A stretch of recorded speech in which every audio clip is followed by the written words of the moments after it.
ಸ್ನೇಹಿತರೆ ನಮಸ್ತೆ, ನಾನು ನಿಮ್ಮ AT ವೆಂಕಟೇಶ್ ಪ್ರಭು. ನೀವು ನೋಡ್ತಾ ಇದ್ದೀರಾ ನ್ಯೂಸ್ 18 ಡಿಜಿಟಲ್. ಚನ್ನಪಟ್ಟಣ ಉಪಚುನಾವಣೆಯ ಸಮರ ಈಗಾಗಲೇ ಪ್ರಾರಂಭ ಆಗಿದೆ.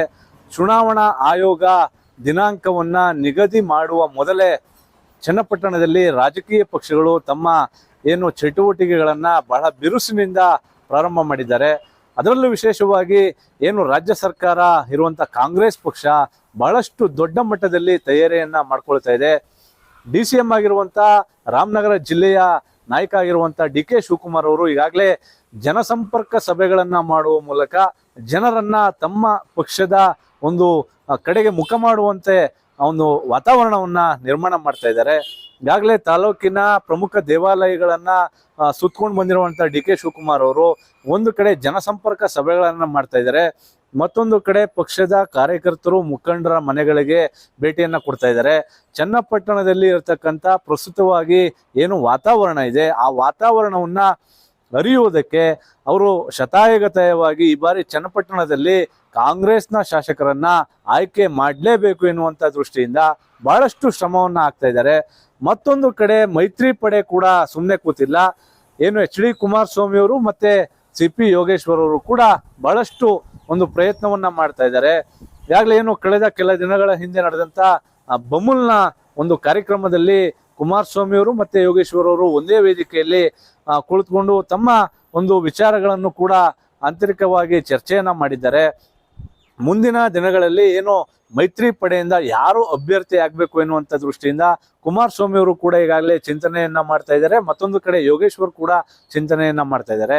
ಆದ್ರೆ ಎಲ್ಲೋ ಒಂದು ಕಡೆ ಇಲ್ಲಿ ಕಾಂಗ್ರೆಸ್ ಪಕ್ಷಕ್ಕೆ ಒಂದು ಅಡೆತಡೆ ಇರ್ತಕ್ಕಂಥದ್ದು ಕಡಿಮೆ ಅಂತಾನೆ ಹೇಳಬೇಕು. ಯಾಕಂದ್ರೆ ಟಿಕೆಟ್ ಫೈನಲ್ ಆಗ್ಬೇಕು ಅಂದ್ರೆ DK ಶಿವಕುಮಾರ್ ಮತ್ತೆ ಸಿದ್ದರಾಮಯ್ಯನವರ ಒಮ್ಮತದ ನಿರ್ಧಾರ ಏನಿದೆ ಅದು ಬಹಳ ಬೇಗ ಆಗುವಂಥದ್ದು ಇಲ್ಲಿ ಕಂಡು ಬರ್ತಾ ಇದೆ. ಆದ್ರೆ ಮೈತ್ರಿ ಪಡೆಯಲ್ಲಿ ಆ ವಾತಾವರಣ ಯಾಕೋ ಕಾಣಿಸ್ತಾ ಇಲ್ಲ. ಯಾಕಂದ್ರೆ ಒಂದು ಕಡೆ ಇಲ್ಲಿ JDS ನ ಕಾರ್ಯಕರ್ತರು ಮುಖಂಡರು ಚನ್ನಪಟ್ಟಣ ಕ್ಷೇತ್ರವನ್ನ JDS ಚಿಹ್ನೆಗೆ ಉಳಿಸ್ಕೊಳ್ಬೇಕು, JDS ಚಿಹ್ನೆಯಿಂದ ಸ್ಪರ್ಧೆಯನ್ನ ಮಾಡಬೇಕು ಎನ್ನುವಂತ ಒತ್ತಾಯವನ್ನ ಮಾಡ್ತಾ ಇದ್ರೆ, ಮತ್ತೊಂದು ಕಡೆ ಯೋಗೇಶ್ವರ್ ಅವರ ಬೆಂಬಲಿಗರು ಕೂಡ CP ಯೋಗೇಶ್ವರ್ ಅವರಿಗೆ ಮೈತ್ರಿ ಟಿಕೆಟ್ ಅನ್ನ ಕೊಡಬೇಕು ಎನ್ನುವಂತ ಒತ್ತಾಯವನ್ನ ಈಗಾಗಲೇ ಏನು ಬಹಿರಂಗವಾಗಿ ಮತ್ತೆ ಆಂತರಿಕವಾಗಿ ಕೂಡ ತಮ್ಮ ತಮ್ಮ ಅಭಿಪ್ರಾಯಗಳನ್ನ ವ್ಯಕ್ತಪಡಿಸ್ತಾ ಇದ್ದಾರೆ.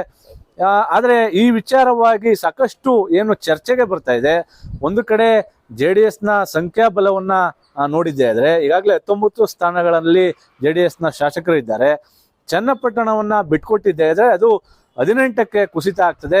ಒಂದು ವೇಳೆ ಗೆದ್ರು ಸೋತ್ರು ಕೂಡ JDS ನ ಚಿಹ್ನೆ ಇಲ್ಲ ಎನ್ನುವಂತ ದೃಷ್ಟಿ ಬಂದ್ರೆ ಆ ಸಂಖ್ಯೆ ಒಂದು ಇಳಿಮುಖ ಆಗ್ತದೆ. ಇದು ಕೂಡ ಎಲ್ಲೋ ಒಂದು ಕಡೆ JDSಗೆ ಆತಂಕವನ್ನ ಸೃಷ್ಟಿ ಮಾಡಿದೆ. ಹಾಗಾಗಿ ಜೊತೆಗೆ ಮಾಜಿ ಮುಖ್ಯಮಂತ್ರಿ ಮತ್ತೆ ಈಗಿನ ಕೇಂದ್ರ ಸಚಿವರು ಆದಂತ ಕುಮಾರಸ್ವಾಮಿ ಅವರು ಏನು ಪ್ರತಿನಿಧಿಸಿದಂತ ಕ್ಷೇತ್ರ ಚನ್ನಪಟ್ಟಣ, ಹಾಗಾಗಿ ಈ ಕ್ಷೇತ್ರವನ್ನ BJPಗೆ ಬಿಟ್ಕೊಟ್ಟಿದೆ ಇದ್ರೆ ಭವಿಷ್ಯದ ದಿನಗಳಲ್ಲಿ JDS ಪಕ್ಷದ ಕತೆ ಏನು ಎನ್ನುವಂತ ಆತಂಕದಲ್ಲಿ JDS ನ ಕಾರ್ಯಕರ್ತರು ಮುಖಂಡರು ಇರುವಂತದ್ದು. ಮತ್ತೊಂದು ಕಡೆ ಯೋಗೇಶ್ವರ್ ಅವರಿಗೆ JDS ನಿಂದನೇ ಸ್ಪರ್ಧೆ ಮಾಡ್ಲಿ ಎನ್ನುವಂತ ಒತ್ತಡಗಳು ಕೂಡ ಕೇಳಿ ಬರ್ತಾ ಇದೆ.